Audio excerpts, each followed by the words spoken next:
বন্ধুরা, তোমাদের সবাইকে জানাই শুভ নববর্ষ। আজকে আমার বাড়িতে ডিনার পার্টি আছে। আমার দিদি, জামাইবাবু, আমার ছোটদা, ছোট বৌদিরা সব আসবে। আমি আজকে সারাদিন ধরে রান্না করেছি। কি কি রান্না করেছি সেটা তোমাদের একবার বলে দিই। আমি আজকে রান্নার ভিডিও করতে পারিনি, পরে করে তোমাদের আবার পোস্ট করবো।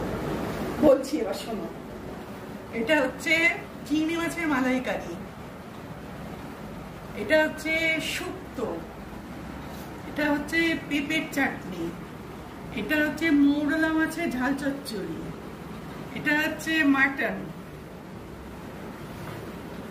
এটা হচ্ছে ঢেঁড়স পোস্ত, এটা হচ্ছে কাঁচা কলার কোপ্তা কারি, আর এটা হচ্ছে কাতলা মাছের এমনি প্লেন ঝোল।